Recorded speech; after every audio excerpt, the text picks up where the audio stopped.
ನಾವು ನಮ್ಮ ಕುಟುಂಬದ ಮೇಲೆ, ನಮ್ಗಳ ಮೇಲೆ, ನಾವು ಮಾಡೋ ಕೆಲಸದ ಮೇಲೆ ಹಾಗೂ ಪ್ರಕೃತಿ ಮೇಲೆ ಗಮನ ಇಟ್ಕೊಂಡು ನಮ್ಮ ಕೆಲಸನ ಶ್ರದ್ಧೆಯಿಂದ ಮಾಡ್ಕೊಂಡು ಹೋಗ. ಈ ವರ್ಷ ನಿಮಗೆ, ನಿಮ್ಮ ಕುಟುಂಬದವರು, ನನಗೂ, ನನ್ನ ಕುಟುಂಬದವರು ಹಾಗೂ ನಮ್ಮೆಲ್ಲರಿಗೂ ಆ ಭಗವಂತ ಒಳ್ಳೇದು ಮಾಡಲಿ ಅಂತ ಕೇಳ್ಕೊತಿದ್ದೀನಿ. ಸೊ ವಿಶ್ ಯು ಆಲ್ ಆ very happy new year 2024. Stay healthy and stay positive. 2023 resolution ಪ್ರಕಾರ ತಿಂಗಳಿಗೊಂದು ಟ್ರಿಪ್ ಅಂತ ಪ್ಲಾನ್ ಹಾಕಿ ಅದೊಂದೇ ರೆಸಲ್ಯೂಷನ್ ಅಂತ ತೊಗೊಂಡಿದ್ದು. ಇದುವರೆಗೆ 22 ಟ್ರಿಪ್ ಮೇಲೆ ಕಂಪ್ಲೀಟ್ ಮಾಡಾಯಿತು. ಸೊ ಅದೇ ಥರ ಹೊಸ ವರ್ಷಕ್ಕೆ 2024 ರೆಸಲ್ಯೂಷನ್ ನಾವು ನೋಡೋದಾಗಿದ್ದರೆ ರೆಸಲ್ಯೂಷನ್ ನಂಬರ್ 1, ಇದುವರೆಗೂ ಲೈಫಲ್ಲಿ ಯಾರಿಗೂ ಕೆಟ್ಟದ್ದು ಬಯಸಿಲ್ಲ. ಸೊ ಅದನ್ನೇ ಕಂಟಿನ್ಯೂ ಮಾಡ್ಕೊಂಡು ಹೋಗೋಣ. ಈ ವರ್ಷ ಯಾರಿಗೂ ಕೆಟ್ಟದ್ದು ಬಯಸೋದು ಬೇಡ.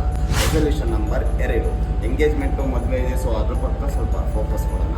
ರೆಸಲ್ಯೂಷನ್ ನಂಬರ್ 3, ಚಾನಲ್ ಅಪ್ಡೇಟ್ ಮಾಡಬೇಕು, ಅದಕ್ಕೆ ಸ್ವಲ್ಪ ಎಕ್ವಿಪ್ಮೆಂಟ್ಸ್ ತೊಗೊಬೇಕು. ಅದರ ನಂಬರ್ 1 ಮಸ್ಟ್ ಬರೋದು grow. Resolution number 4, family, friends, work ಇವೆಲ್ಲದ್ರ ಜೊತೆ ಚಾನಲ್ಗಂತ ಸ್ವಲ್ಪ ಫೋಕಸ್ನ ಇನ್ಕ್ರೀಸ್ ಮಾಡಬೇಕಾಗಿದೆ. ರೆಸಲ್ಯೂಷನ್ ನಂಬರ್ 5, ಇದು ಸಿಕ್ಕಾಪಟ್ಟೆ ಇಂಪಾರ್ಟೆಂಟ್ ನನ್ನ ಲೈಫಲ್ಲಿ. ನಮ್ಮ ಹುಡುಗಿಗೆ ಕಳೆದ 5 ವರ್ಷದಿಂದ ಬಾಯಿಗೆ ಬಂದಂಗೆ ಹುಟ್ಟಿದ್ದೀನಿ.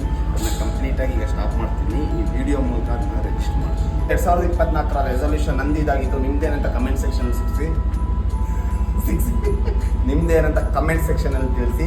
ಸೊ ಮತ್ತೊಮ್ಮೆ ಎಲ್ಲರಿಗೂ ವಿಶ್ ಯು ಆಲ್ ಆ ವೆರಿ ಹ್ಯಾಪಿ ನ್ಯೂ ಇಯರ್ 2024. ಸ್ಟಾರ್ಟಿಂಗಲ್ಲಿ ಹೇಳಿದ ಪ್ರಕಾರ ನಿಮ್ಮ ಕೆಲಸ ನೋಡಿಕೊಂಡು ಆರಾಮಾಗಿ ಲೈಫನ್ನು ಎಂಜಾಯ್ ಮಾಡಿ. ರೈಟ್ ನಾವು ಇನ್ನೂ ಉಡುಪಿಯಲ್ಲೇ ಇದ್ದೀವಿ. ಇಲ್ಲಿಂದ ದೇವಸ್ಥಾನ ಕೊಟ್ಟು ಇವತ್ತು ಮಧ್ಯಾಹ್ನ ಬೆಂಗಳೂರಿಗೆ ಬರ್ತಾ ಇದ್ದೀನಿ. ಸೊ ಒನ್ಸ್ ಅಗೇನ್ ಮತ್ತೆ ಹೇಳ್ತೀನಿ, ಎಲ್ಲರಿಗೂ ಹೊಸ ವರ್ಷದ ಹಾರ್ದಿಕ ಶುಭಾಶಯಗಳು.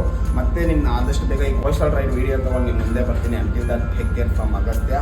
Happy new year guys.